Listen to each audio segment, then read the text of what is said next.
திரைக்கூத்து நேயர்களுக்கு வணக்கம். என் பேர் சுரேஷுங்க, சினிமா இயக்குனர். திரைக்கூத்தில் சேனலில் இன்றைக்கி முதல் பேச வந்திருக்காங்க.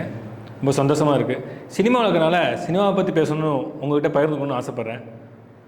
வாங்க, இப்போ இருக்கிற மலையாள சினிமா என்ன நிலைமை இருக்குன்னு கொஞ்சம் பார்த்துட்டு வரலாம். பொதுவாக சினிமானாலே தென்னிந்தியா பொறுத்த வரைக்கும் மலையாள சினிமானாலே செக்ஸ் ஓரியன்டட் தான் ஒரு காலத்தில் இருந்துச்சு. ஏன்னா நம்ம படிக்கிற காலத்தில் செக்ஸ் சினிமா 11:30 மணிக்கு ஆச்சுனாலே மலையாள சினிமா தான் போகும்.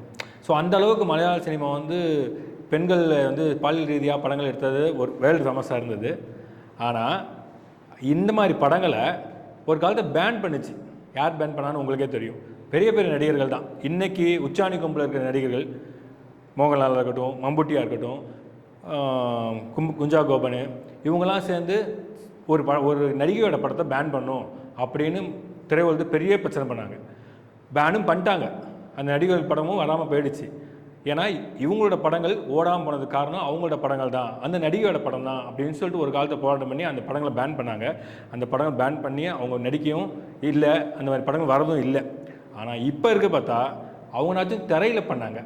திரையில் காட்சிக்கு அமைப்பாக சில இடத்துல டூப் போட்டும், சில இடத்துல அவங்க நடித்தும் ரசிகர்களை குஷிப்படுத்துறதுக்காகவும் அந்த மாதிரி படங்கள் வெளிவரதுக்காகவும் சில படங்களை பண்ணாங்க. ஆனால் யார் பேன் பண்ணான்னு சொன்னாலோ அந்த நடிகர்கள்லாம் இன்றைக்கி திரைமறைவில் என்னென்ன பண்ணியிருக்கான்னு வெளிச்சம் போட்டு காட்டியிருக்கு கேரளா உலகம். ஒரு அரசாங்கமே தலையிட்டு ஒரு குழு அமைச்சு கிட்டத்தட்ட 7-8 வருஷமாக ஒரு குழு அமைச்சு சினிமா உலகத்தில் எந்தெந்த மாதிரி பாலியல் வன்முறை நடக்குது, யார் யார் இதில் ஈடுபட்டுறாங்க அப்படிங்கிறத கண்டுபிடிச்சி நீ வெளியிட்டிருக்காங்க. மிகப்பெரிய அதிர்ச்சியான தகவல் தான்.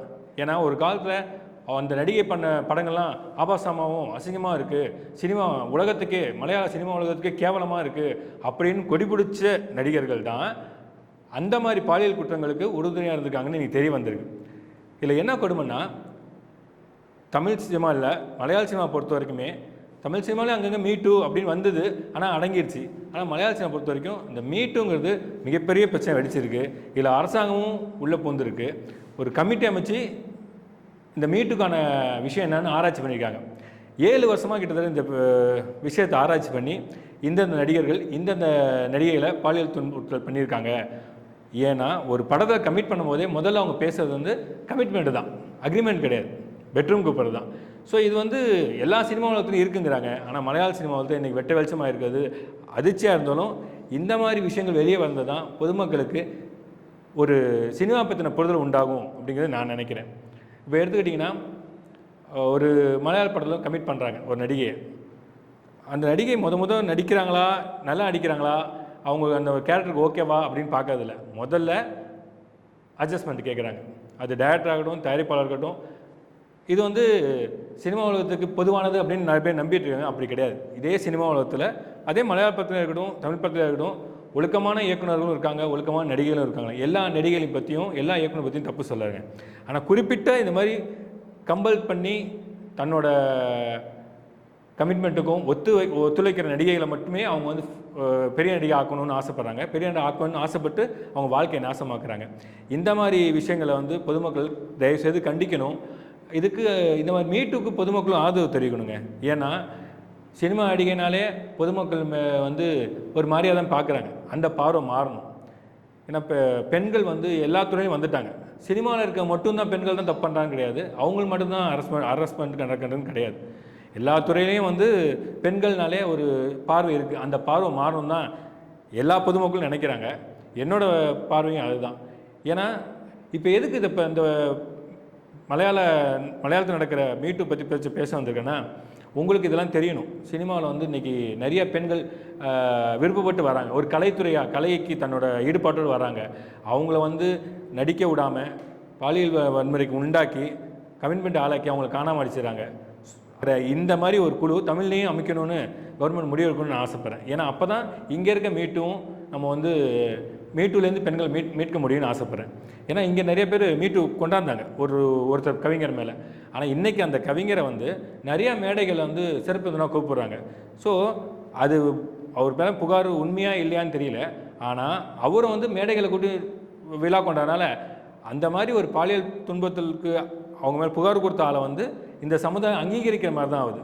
ஸோ அதை பார்க்குறவங்க அவர் மேலே புகார் கொடுத்தாங்க, அவர் இன்றைக்கி ஒன்றுமே கண்டுக்கல, மீட்டிங்கில் வந்து நிற்கிறாரு, செருப்பு வந்து கூப்பிட்றாங்க அப்படின்ட்டு எல்லா ஆண்களுமே அந்த மாதிரி மீட்டுல அடிப்பட்டாலும் பரவாயில்ல அப்படின்னு செய்கிறதுக்கு துணிச்சல் வரும் இல்லையா?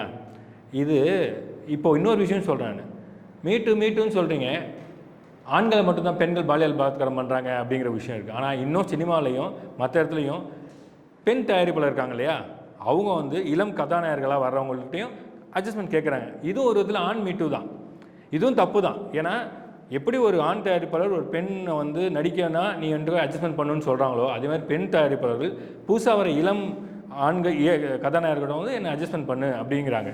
இதுவும் ஒரு விதமான ஆண் பாலியல் வன்முறை தான். பாலியல் வன்முறைனா ரெண்டு பேருக்கும் ஒன்று தான், பாலினத்துக்கு கிடையாதுல்ல. ஒரு பெண் ஆணை பாலியல் வன்முறை பண்ணாலும் சரி, இல்லை ஆண் பெண்ணை பாலியல் வன்முறை பண்ணாலும் சரி, எல்லாமே தப்பு தான். இந்த இது வந்து எல்லா மீடியாலையும் இருக்குது, சோஷியல் மீடியாவில், சமூகத்தில் இருக்க எங்கெங்கே பெண்கள் ஆண்கள் கலந்து வர விஷயங்கள் இருக்கோ எல்லா மீடியாவும் இருக்குது. ஆனால் சினிமாவை பொறுத்தவரைக்கும் நிறையா இருக்குது. இதை தான் இன்றைக்கி மலையாள சினிமா எடுத்துக்காட்டுது.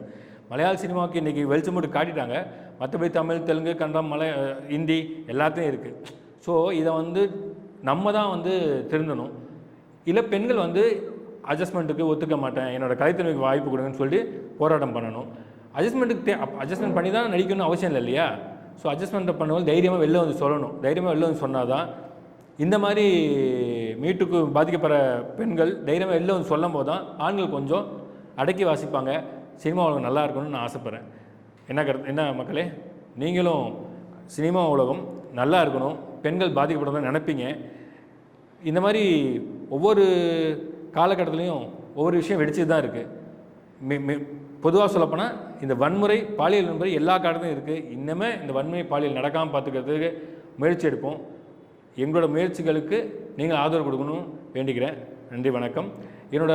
இந்த பேச்சு பிடிச்சிருந்துச்சுன்னா எனக்கு லைக்ஸ் போடுங்க, ஆதரவு தாங்க.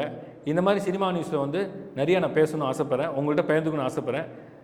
என்னோடய பேச்சு பிடிச்சிருந்துச்சுன்னா நீங்கள் லைக் பண்ணிங்கன்னா லைக் போடுங்க. நன்றி, வணக்கம். திரைக்கூத்து நேயர்களுக்கும் நன்றி, வணக்கம்.